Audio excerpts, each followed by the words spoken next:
እስራኤል ከአሜሪካ ሎስ አንጀለስ ጋር የሚመሳሰል ከባድ የተባለ እሳት አደጋ ተደቅኖባታል። ከፍልስጤም ሐማስ ጋር ከ500 ቀናት በላይ ውጊያ ላይ የምትገኘው እስራኤል ድንገት የተቀሰቀሰው ሰደድ እሳት አስጨናቂ ሆኖባታል። እስራኤል በሁሉም ነገር የተሰናዱ ከሚባሉ ሀገራት መካከል አንዷ ብትሆንም ይህ እሳት አደጋ ግን ልክ እንደ አሜሪካ ሁሉ ስንድነቷን የፈተነ ሆኖ ተገኝቷል። ሰደድ እሳቱም ጀሩሳሌምንና ቴል አቪቭን አላሂቶ ቆይቷል። ሰደድ እሳቱ ከእስራኤል አቅም በላይ ሆኖም 10 ሀገራት የእሳት ማጥፊያ አውሮፕላኖቻቸውን ወደ እስራኤል ልከዋል። ቤንጃሚን ኔታንያሁ አስቸኳይ ጊዜ አዋጅ አውጀዋል። የነጻነት ድግሱን ተላልፏል። ነፋሻማውና ሞቃታማው አየር እሳቱን እያባባሰው ቀጥሏል። በኢየሩሳሌም ምዕራባዊ ኮረብታዎች ላይ የተቀሰቀሰው ሰደድ እሳት ከተማዋ ላይ ሊደርስ ይችላል ተብሎም ተሰግቷል። ንፋስና ሙቀቱ እሳቱን እያባባሰው ይገኛል። እስራኤል ይሄ እሳት አደጋ በተፈጥሮ ብቻ የመጣ አይደለም እያለች ትገኛለች። ሐማስ ፍልስጤማውያን እሳቱን እንዲያስፋፉ ጥሪ ማቅረቡና እስራኤል አደጋው የተቀነባበረ ሊሆን እንደሚችል ጠርጥራለች። እናም እስራኤል ከዚህ ሰደድ እሳት ጀርባ የሰው እጅ አለበት እያለችም ነው። እስካሁን 10 የእሳት አደጋ ሰራተኞችና ከ12 በላይ ሰዎች ተጎድተዋል። በእስራኤል እየሆነ ያለው ምንድነው? የታቀደው ወይስ የተፈጥሮ ነው የሚለውን ጨምረን እሳቱ አሁን ያለበትን ሁኔታ እናያለን። እስከ መጨረሻው ድረስ አብራችሁን ቆዩ።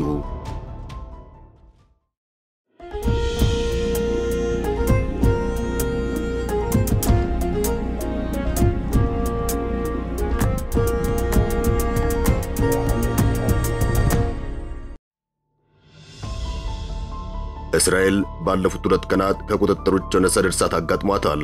ይህው ሰደድ እሳት በእስራኤል ታሪክ ከፍተኛ ሊባል የሚችል ነው እየተባለ ይገኛል። በተለይም የ44 ሰዎች ሕይወት ካጠፋው የ2010 የእሳት አደጋ በኋላ ባለፉት 15 ዓመታት እስራኤል እንዲህ አይነት አስፈሪ እሳት አደጋ አጋጥሟት አያውቅም እየተባለ ነው የሚገኘው። እስራኤል እሳቱ ከቁጥጥር ውጭ መሆኑን ተከትሎም የአስቸኳይ ጊዜ አዋጅ አውጃለች። በርካታ ሀገራትም የእስራኤልን ጥሪ ተቀብለው እሳቱን ለማጥፋት ጉዞ እያደረጉ ይገኛል። እሳቱ በኢየሩሳሌምና በቴል አቪቭ መካከል ያለውን አውራ ጎዳና እስከ ማስተጓጎል ደርሷል። መንገዱ ለበርካታ ጊዜያት ተዘግቶ መቆየቱም ተነግሯል። ሰደድ እሳቱ የተቀሰቀሰው በምዕራብ ኢየሩሳሌም በሻታውልና ላትሩን በተባሉ አካባቢዎች ላይ ነው። እሳቱ የተነሳውም ባለፈው ሮብ ቀትር ላይ ነው። እንደ ጀሩሳሌም ኒውስ ዘገባ ከሆነ እሳቱ በከፍተኛ ፍጥነት እየተስፋፋ ሲሆን ምክንያቱ ደግሞ ወቅቱ ከፍተኛ ሙቀትና ንፋስ ያለበት መሆኑን ተከትሎ እንደሆነ እየተነገረ ይገኛል። ደረቃማው አየር የእሳቱን ሁኔታ ከፍቶታል። በተመሳሳይ ከ3 ወራት በፊት በአሜሪካ ሎስ አንጀለስ በታሪክ ትልቁ የተባለ የእሳት አደጋ መድረሱ ይታወቃል። ከ11,000 በላይ ቤቶችን ያነደደው ይኸው ሰደድ እሳት በንፋስና ሞቃታማ አየር ምክንያት ያን ሁሉ ውድመት አድርሶ አልፏል። የሎስ አንጀለሱ እሳት አደጋ እስካሁን በውል ያልታወቀ ሲሆን ከ200 ቢሊዮን ዶላር በላይ ውድመት አድርሷል። አሁን በእስራኤል የተቀሰቀሰው ሰደድ እሳት በንፋስ እየታገዘ ከቁጥጥር ውጭ ሊሆን ይችላል እየተባለ ይገኛል። በተለይ በምዕራብ ኢየሩሳሌም ኮረብታዎች ላይ ባሉ ጫካዎች የተስፋፋው ሰደድ እሳት በከፍተኛ ፍጥነት ተዛምቶ በርካታ ጉዳት እያደረሰ ይገኛል። እሳቱ የተቀሰቀሰው በምዕራብ ኢየሩሳሌም ሲሆን ኢየሩሳሌም ከተማ በጭፍ ታፍናለች ነው የተባለው። ከተማዋ ከሰማይ ላይ ስትታይ ሙሉ ወደ ግራጫነት ተቀይራለች። እስራኤል የአስቸኳይ ጊዜ አዋጅ አወጀች ሲሆን እስራኤላውያን ከእሳቱ አቅራቢያ እንዲሸሹ ጥሪ አቅርባለች። ማደም ወደ ጫካና ፓርኮች እንዳይገባ አስጠንቅቃለች። እስካሁን 12 ሰዎች በእሳቱ ጉዳት የደረሰባቸው ሲሆን እስካሁን ግን ምንም አይነት ሕይወት በእሳት አደጋ አልጠፋም። ነገር ግን ከ12 በላይ ሰዎች በጭስ ተጎድተው ሕክምና የተደረገላቸው እንደሚገኝ ተገልጿል።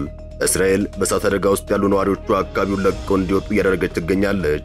ከ3 ወራት ገደማ በፊት በአሜሪካ የተቀሰቀሰው ሰደድ እሳት ከ100,000 በላይ ሰዎችን አፈናቅሎ እንደነበር ይታወሳል። በርካታ ሀገራት እሳቱን ለማጥፋት እየተሯሯጡ ይገኛል።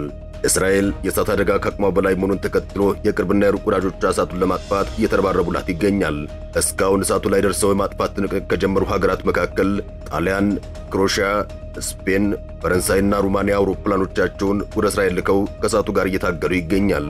በተጨማሪም ሰሜን መቄዶንያና ኬብሮስ ውሃ የሚያርከፈክፉ አውሮፕላኖችን ልከዋል። እስራኤልም 10 የእሳት አጥፊ አውሮፕላኖችን በዛሬው ዕለት እንደ አዲስ አሰማርታለች። አገሪቱ የእሳት አደጋ ሰራተኞች ብቻ ሳይሆን ወታደሮችን ጭምር እሳት እንዲያጠፉላት እያስገባች ትገኛለች። ከፍተኛ ርብርብ ከተደረገ በኋላ የኢየሩሳሌምና የቴል አቪቭ መገናኛ የሆነው ለሰደድ እሳቱ ተዘግቶ የነበረው አውራ ጎዳና ማለዳ ላይ ተከፍቷል።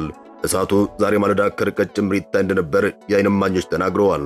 የእሳት አጥፊ አውሮፕላኖች ኬሚካሎችንና ውሃ በጫካውና በሳሩ ላይ ሲያርከፈክፉ ታይተዋል። እስራኤል ከ2010 በኋላ ይህን ያክል ከፍተኛ ስጋት ያለው ሰደድ እሳት አጋጥሟት አያውቅም። በፈረንጆቹ አቆጣጠር 2010 በሰሜን ቴል አቪቭ በካርሜል ተራራ ላይ የተቀሰቀሰው ሰደድ እሳት 44 ሰዎችን ገድሎ ወደ 12,000 የሚጠጋ ካሬ አካል አውድሟል። ከዚህ የእሳት አደጋ በኋላ የሆኑ አስከፊ ነው የተባለው ይህ የእሳት አደጋ ወደ ኢየሩሳሌም ከተማ ከመጠጋት በፊት በቁጥጥር ስር እንዲውል ለማድረግ ከፍተኛ ጥረት እየተደረገ ይገኛል። አውሮፓውያን ለእስራኤል ድጋፍ እየሰጡም እየተረባረቡም ይገኛል። እሳቱ የተፈጥሮ ወይስ የታቀደ ጥቃት? እስራኤል የእሳት አደጋውን የተፈጥሮ ብቻ ነው ብዬ ላይ አልችልም እያለች ትገኛለች። በሚጥሏት እንደተከበበች ዓለም የሚያውቀው በመሆኑ ጥርጣሬ ማሳደሩ አያስወቅሳትም። እስራኤል እሳቱን ሲያስፋፉ የነበሩ ግለሰቦችን በቁጥጥር ስር ማዋሏን የመረጃ ምንጮች ዘግበዋል።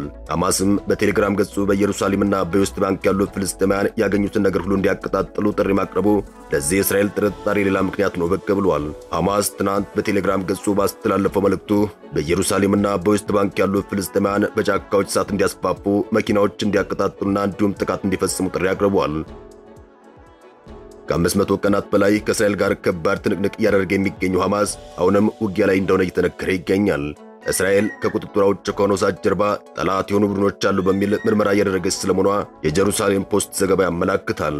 የእሳት አደጋው በኢየሩሳሌም ምዕራባዊ በኩል መቀስቀሱ እንዲሁም ከእስራኤል ነጻነት በዓል ጋር የተያያዘ መሆኑ እሳቱ ሆን ተብሎ የተለኮሰ ሊሆን ይችላል የሚል ጥርጣሬም እንዲፈጠር ምክንያት ሆኗል። የተባበሩት ሀትዛላ የአደጋ ምላሽ ድርጅት ፕሬዝዳንት ከጀሩሳሌም ፖስት ጋር በነበራቸው አንድ ቆይታ የእሳት አደጋው በእስራኤል ላይ የተፈጸመ ጥቃት እንደሆነ ተናግረዋል።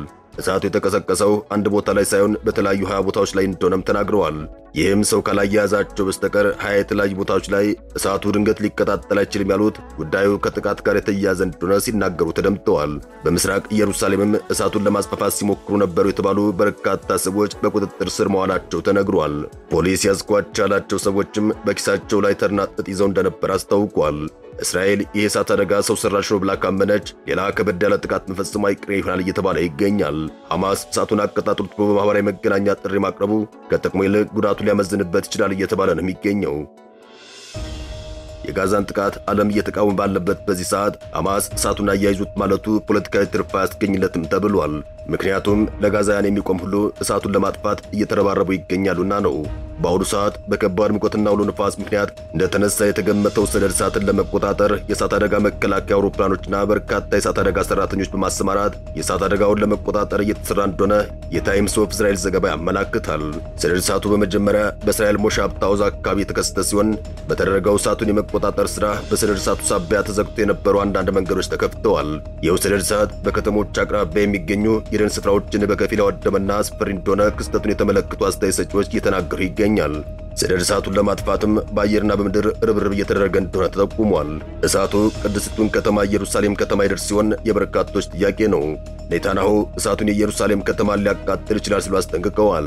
ሰደድ እሳቱ በኢየሩሳሌም ከተማ አቅራቢያ በምዕራብ ኢየሩሳሌም የተቀሰቀሰ ሲሆን የእስራኤሉ ጠቅላይ ሚኒስትር እሳቱ ኢየሩሳሌም ከተማ ሊደርስ ይችላል ሲሉ አስጠንቅቀዋል። በርካቶችም ይህን ማስጠንቀቂያ ተከትሎ አካባቢውን ለቀው እየወጡ ይገኛል። አገሪቱም እሳቱ ወደ ኢየሩሳሌም እንዳይቃረብ ለመከላከል ወታደሮችን ጭምር አሰማርታለች። አስቀያሚ የተባለው የአየር ሁኔታ እሳቱን እየጨመረው ሲሆን ንፋሱ ለከተማዋ እሳቱን አደገኛ እንዲሆን አድርጎታል እየተባለ ነው የሚገኘው። ኢየሩሳሌም በታሪክ ብዙ ጦርነት የተደረገባትና ለበርካታ ጊዜ የተቃጠለች ከተማ ናት። ኢየሩሳሌም በሶስት ሃይማኖቶች ቅድስት ተብላ የምትጠራ ሲሆን በክርስትና፣ በአይሁዶችና በእስልምና ሃይማኖት ኢየሩሳሌም ከተማ ቅድስት ከተማ ተብላ ትታወቃለች። ኢየሩሳሌም በተለይ በኢትዮጵያን ዘንድ ልዩ ስፍራ እንዳላት ይነገራል። መዲናችን ነች እንደሚሏት ኢየሩሳሌም በመካከለኛው ምስራቅ ለዘመናት አወዛጋቢ የሆነ ጉዳይ የለም።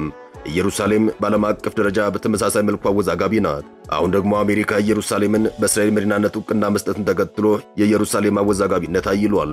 በዚህ መልኩ የሦስቱ እምነቶች ትኩረት መኗ ለዘመናት ኢየሩሳሌም አከራካሪውን እንድትዘልቅ አድርጓታል። እስራኤል እንደ አውሮፓውያን አቆጣጠር በ1980 ኢየሩሳሌም መዲናዋ መሆኗን ማወጇን ተከትሎ ፍልስጤማውያን ምስራቅ ኢየሩሳሌምን ወደፊት የምትመሰረተው ፍልስጤም መቀመጫ ትሆናለች በማለት የይገባኛል ጥያቄያቸውን አንስተዋል። ሁሌም ውዝግቦችና ግጭቶች ከኢየሩሳሌም ጠፍተው አያውቁም። አሁን ኮረብታዎቿ በእሳት እየነደዱ ይገኛል።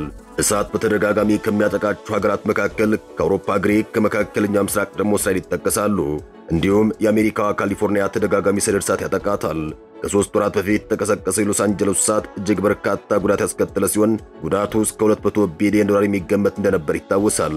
አበቃን። ሰናይ ጊዜን ተመኘን።